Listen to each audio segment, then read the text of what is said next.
Hey folks, in this video we're going to replace the front control arms in the Prius.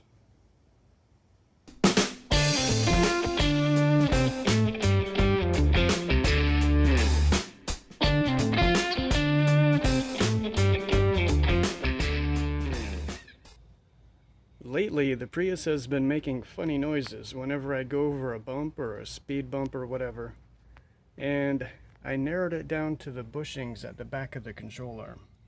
Check this out.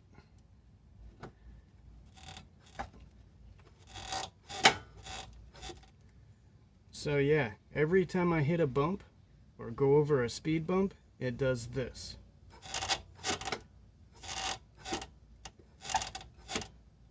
Pretty annoying. Just for reference, this is the bushing I was talking about. This of course is the control arm. This one is the right side of the car. That's the ball joint. That's the front bushing. That's the rear bushing. And this would be the front of the car. But anyway, I was gonna buy this bushing separately and install it, but I couldn't find them available separately. At least not stock replacements. All I could find available separately was polyurethane, and I don't want that. So I ended up buying the complete control arm, which in retrospect is probably a good thing because now I get 2 new bushings and a new ball joint. Okay, to remove the old control arm, we have to remove 3 fasteners. We have a castle nut at the ball joint. We have a nice long bolt at the front bushing. And then we have another bolt way back here at the rear bushing. Now I'm going to remove these in a certain order. I'm going to do the ball joint first because this is probably going to be the most difficult. I want to get that out of the way because I don't want to be fighting with this with the control arm just hanging in midair. Okay, so first we need to remove the cotter pin. You can just use needle nose pliers to pop it loose, and then you should be able to just pull it out. And this is where the struggle begins.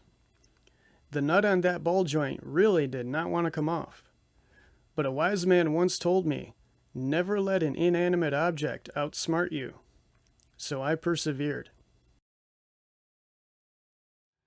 Okay, so that was a fun little trip on the struggle bus. Let me explain what happened. This nut is difficult to access because of the tight space. It takes a 19mm wrench, and unfortunately you can only get the box end of the wrench onto the nut. And because the top of the nut is so delicate, the wrench tends to round it off, which is exactly what happened. So after that, I tried to grab it with vice grips, and that just damaged the nut even worse. After that, I then tried to grab the outside of the shoulder of the nut with the vice grips, and they just kept slipping off.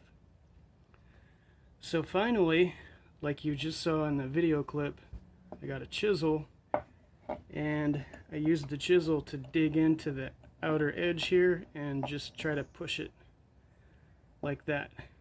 And I came at it from multiple different angles to try to get it worked loose, and it finally did. But yeah, look at the damage. Check that out.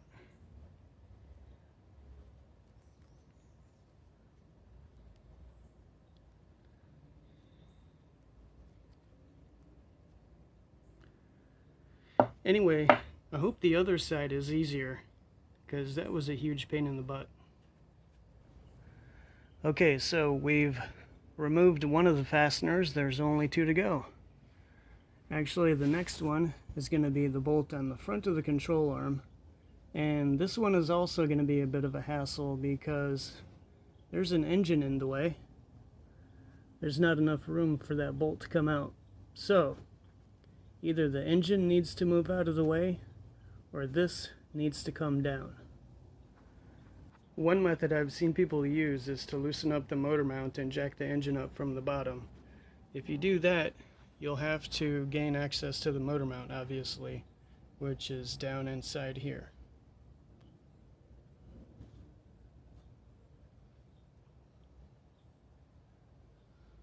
But I'm not going to do that. Here's what I'm going to do. The method I'm going to use is to drop the subframe, and when I do that, the control arm will come down along with it. Actually, the two subframe bolts are right here and right there, so they're right out in the open. I'll just undo these two guys, and I'll pry down on the subframe, and then I can get that bolt out of the front. Okay, the two subframe bolts are out. By the way, they both take a 19mm socket. And with those two bolts out, now I can pry on the subframe and give myself some room to get that one bolt out.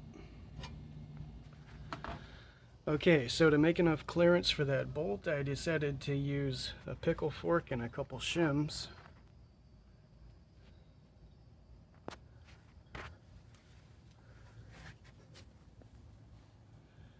And that made just enough room for that bolt to come out.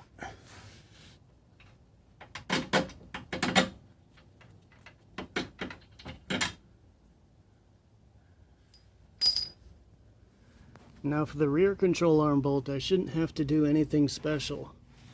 It should just come right out. It is right here, and it also takes a 19mm socket. Oh, I almost forgot. This bolt has a nut on the top that you'll have to counter hold. It's also 19mm. I'm just going to put a box end wrench on it.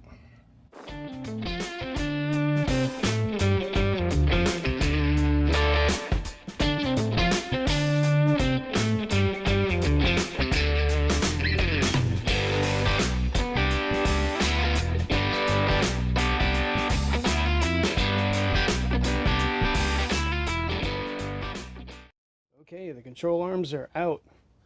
I removed this one off camera. This one was actually easier for a couple reasons. First of all, the front bolt came out easier because it has plenty of room to come out. You don't have to mess with the cross member or anything. Also, with the ball joint, I was more careful with this nut. I also doused it with penetrating oil, and then I heated it with a torch. Then more penetrating oil, and then the torch again. And I was really careful when putting the wrench on this not to round it off. And this one came off in one piece, so that's cool. Now we need to install the new ones.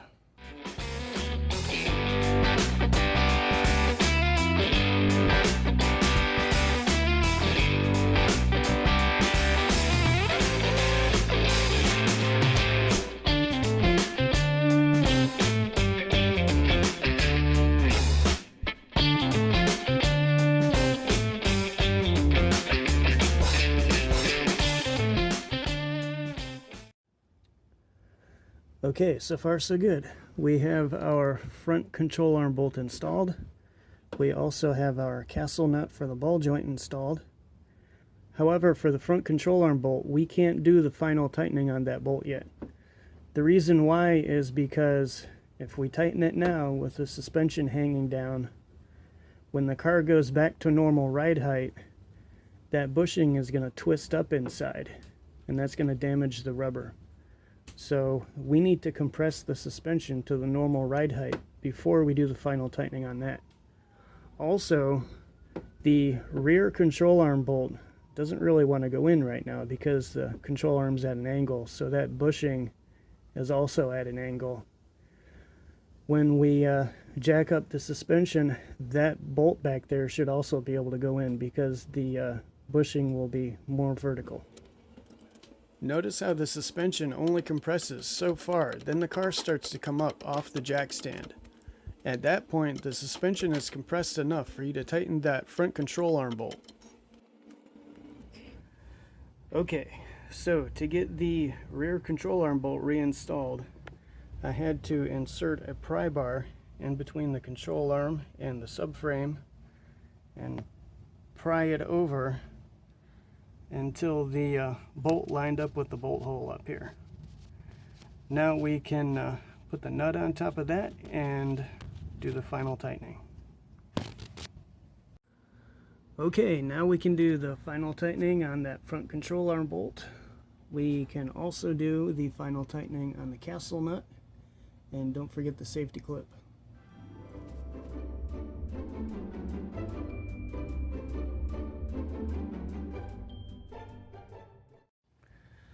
And last but not least, we need to remove our shims from the subframe and reinstall our two subframe bolts.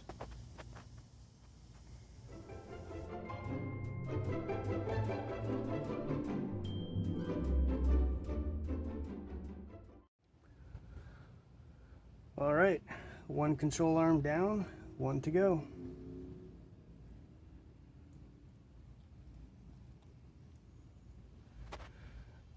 Okay, I ended up installing this one off camera because it's pretty much the same as the other one, except for this front control arm bolt right here. There's plenty of room to remove it, so you don't have to worry about dropping the subframe or jacking up the engine or anything like that. It just comes right out. So that's nice. But yeah, there we go. Two control arms. And no more squeaky suspension. Also, I forgot to mention that after replacing the control arms, the alignment needed to be redone. That's perfectly normal. Whenever you replace major suspension components, you can expect to need an alignment. Anyway, that's it for this video. See you next time.